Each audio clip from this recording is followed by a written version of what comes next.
Karon atong i-discuss ang location, okay? The location of epicenters, active volcanoes, and mountain ranges of the world. So, tanaw na to kung asa ni sila nakalocate. Okay. Before nato na siya i-discuss, ato sa tong i-review tong plate movement. Okay, so unsay causes sa plate movement. So naata diri ay illustration sa plate movement. Okay, so sa kanina video, okay, so gipakita diri ang mantle. So this here upper portion mao ni siya ang Earth's crust. And then below the Earth's crust is the lower mantle, or the mantle, the liquid part of the mantle. So the mantle is, I think, 80% no sa volume sa Earth. So ang crust, i-review nato na solid siya, pero ang mantle is composed of molten rocks, or this is magma. Okay, so na-discuss na po nato ang gatong convection current. So mao ni siya in motion. So katong init kayo nga duol diri sa Earth's core, init kay siya, so musaka siya nya katong duol sa crust, bugnaw to siya, so mubaba na pud to siya, no. So ang cycle niya sa pagsaka ug pagbaba, ang tawag na is convection current. Okay, so ang katong nga motion is maka create siya convection current. So diri ang side, or diri ang part, ang kani siya diri na current is going opposite side. So kani siya padulong diri, kaning isa padulong dito. So what happens to the plate boundaries above that? Mag-diverge siya. So this is a divergent boundary. Okay? So look at the flow of the convection current relative to diri sa plates. And then so kung dito is divergent boundary siya, diri kung diri mo ni siya ang gitawag na convergent boundary. Okay, so na-discuss na po nato unsay ma-form diri, no, pati sa divergent boundary. Okay, so tan-aw nimo ginadala sa convection current diri ang plate. So one plate will subduct the other, will be over the plate that is going under into the mantle diri siya. So okay, so that's it. Here the new crust is created, while diri sa edges kani siya diri na destroy ang crust. So this here is a divergent plate boundary. You have here a convergent plate boundary. Okay, so that's how it is, no, as presented visually in this short clip. Okay,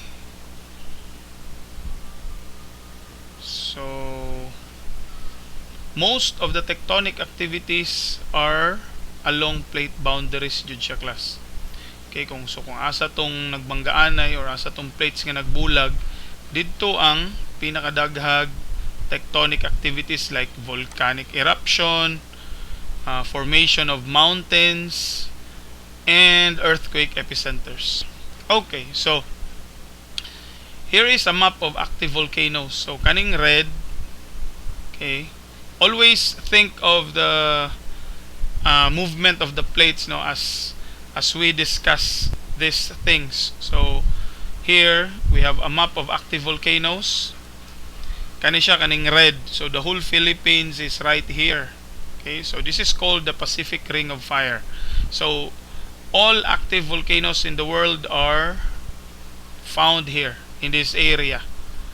So though na po siya mga active volcanoes na outside sa Ring of Fire, the point is that most of the active volcanoes are in this area.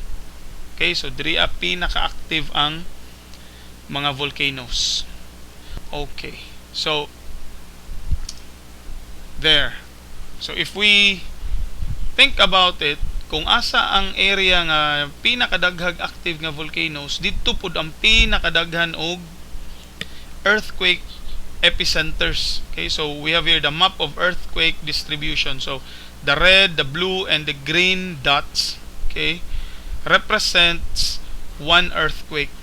So if you are going to look at the map, almost, all earthquake originates from the Pacific Ring of Fire. Okay, and this here, they seem to be following a pattern here, a line. Okay, so those are actually plate boundaries. Okay, so where are the locations of the earthquake epicenters actually are in the Pacific Ring of Fire and along the plate boundaries. So that is the quite obvious pattern of the earthquake distribution around the globe. Okay, here we have also the mountain ranges in the world. So if you can see here, kani mga red, ano po din sila class, kining mga locations kung asa ninyo makita ang mountain ranges. So where again the plate boundaries are very active, interacting with other plate boundaries.